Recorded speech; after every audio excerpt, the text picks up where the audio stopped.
It was December 25, 1971. 17-year-old Juliane Koepcke boarded a flight in Lima, Peru, with her mother. They were traveling to Koepcke to spend Christmas with her father, a zoologist working in the Amazon rainforest. The aircraft was a Lockheed L-188 Electra operated by Lanza, a local Peruvian airline with a troubled safety record. The weather that day was unstable. Dark clouds formed over the Amazon basin, but flights in that region often navigated storms. It was considered routine.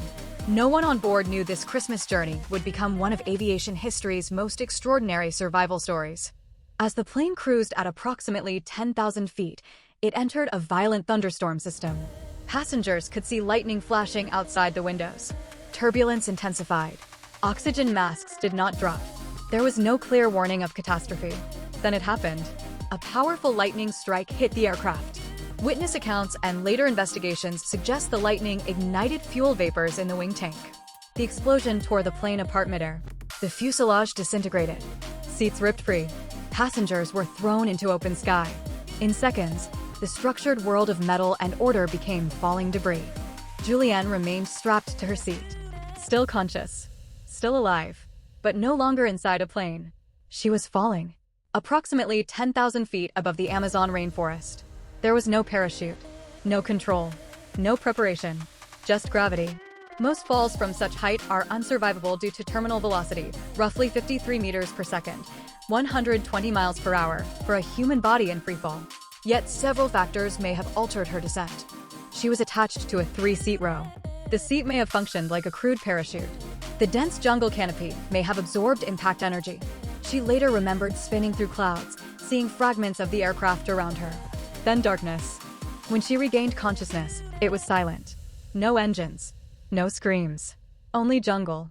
She was lying on the forest floor, miraculously alive. Her injuries: broken collarbone, deep lacerations, concussion, severe bruising, but no spinal fracture, no internal bleeding that immediately killed her. Out of 92 people on board, she would become the sole survivor. Night approached quickly in the rainforest. Temperatures dropped. Insects swarmed. She was 17 years old, injured, alone, in one of the most biodiverse and dangerous ecosystems on Earth. And she had no idea where she was. When Juliane Koepcke regained consciousness on the forest floor, she was disoriented and alone. The Amazon rainforest is not just trees and greenery. It is a complex, competitive ecosystem filled with insects, venomous snakes, predators, parasites, and dense vegetation that blocks sunlight. But Juliane had one advantage. She grew up in the Peruvian jungle. Her parents were biologists who ran a research station. She had learned basic survival principles from childhood. And one rule mattered more than anything. Water leads to people. Civilizations form near rivers. Instead of wandering blindly, she made a rational decision: find a water source and follow it downstream. This single decision likely saved her life. She discovered a small stream. Weak, injured, and partially concussed, she began walking. The rainforest terrain was brutal. Thick undergrowth, muddy ground, tangled roots, insects constantly biting. She had no shoes. Her broken collarbone limited movement. One eye was swollen, nearly shut. But she continued downstream. She drank from the stream. It wasn't purified, but flowing water is safer than stagnant pools. At night, she lay on the forest floor, surrounded by sounds. Insects, frogs, distant animal calls, movement in the darkness. The Amazon at night is psychologically overwhelming. Visibility drops to almost zero. Every sound feels like a threat. Yet, she kept moving each morning. No panic. No running. Just steady movement. After several days, she noticed something disturbing. Maggots were inside a deep wound on her arm. In tropical climates, flies lay eggs in open wounds within hours. The larvae begin feeding on dead tissue. For most people, this would cause shock or breakdown. But she remembered something her father once taught her. Maggots, though horrifying, often consume only dead tissue. In some cases, they can prevent worse infection. Still, the wound was painful and dangerous. She became weaker with each day. Food was nearly non-existent. She found a small bag of candy from the crash site that was her only real nourishment. Her body was in caloric deficit. Dehydration was constant.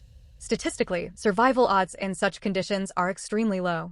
Most crash survivors in jungle environments succumb to infection, dehydration, exposure, predator encounters. Psychological collapse. Yet, she did not give in to fear. She focused only on the next step, then the next. On the 10th day, exhausted and barely able to walk, she found something extraordinary. A small boat tied near the riverbank. Nearby, there was a crude shelter, a logging camp hut. For the first time in days, there was evidence of humans. But no one was there. Inside the hut, she found gasoline. Remembering survival knowledge again, she poured gasoline on her wound to kill the maggots. The pain was intense but effective. She lay down in the hut and waited. The next day, local lumber workers returned. At first, they thought she was a forest spirit, a ghostly figure emerging from the jungle. But she was real, weak, injured, alive. They transported her by boat to safety. Out of 92 passengers on Lanza Flight 508, she was the only survivor. 11 days after falling from the sky. When Juliane Koepcke fell from approximately 10,000 feet, physics should have guaranteed death. A human body in free fall accelerates due to gravity at 9.8 meters per square second until reaching terminal velocity. For a typical body position, that speed is roughly 50 to 60 meters per second, about 120 to 130 miles per hour. Impact at that velocity usually causes severe internal trauma, spinal fractures, aortic rupture, immediate fatal brain injury. Survival probability is statistically near zero. But this was not a clean, uninterrupted vertical fall. She was strapped to a row of 3 seats. That detail changes everything. The attached seats likely increased surface area, created air resistance, induced tumbling motion, reduced stable terminal velocity. Instead of a compact human projectile, she became part of a chaotic, rotating structure. That instability may have slowed descent. Not safely, but enough. The second critical factor, the Amazon rainforest canopy. The Amazon is not open ground. It is layered vegetation. Emergent trees, 50 to 60 meters tall. Dense upper canopy. Lower branches and vines. Thick undergrowth. If she had landed on concrete or bare earth, impact force would likely have been instantly fatal. Instead, the layered canopy functioned like a natural energy-absorbing system. Each layer broke momentum, deflected trajectory, distributed impact forces. Think of it as a multi-stage braking system. Branches snap, leaves compress, vines stretch, undergrowth cushions. None of this makes the fall safe, but it transforms a single lethal impact into a series of smaller decelerations. Physics does not disappear. It disperses. To understand the rarity, consider comparison cases. Skydivers survive because they deploy parachutes. They control descent rate. They land with trained technique. Without deceleration systems, even a fall from 1,000 feet is typically unsurvivable. Survival from extreme altitude requires a perfect combination of variables. 1. Reduced terminal velocity. 2. Progressive deceleration. 3. No catastrophic internal trauma. 4. No immediate brain hemorrhage. 5. Post-impact consciousness. Remove one variable, survival collapses. Aviation history contains only a handful of documented high-altitude freefall survivors. The probability is extraordinarily small. Yet probability is not impossibility. Was it a miracle? From a scientific standpoint, no laws of physics were broken. Gravity acted normally. Air resistance behaved predictably. Energy transferred through vegetation.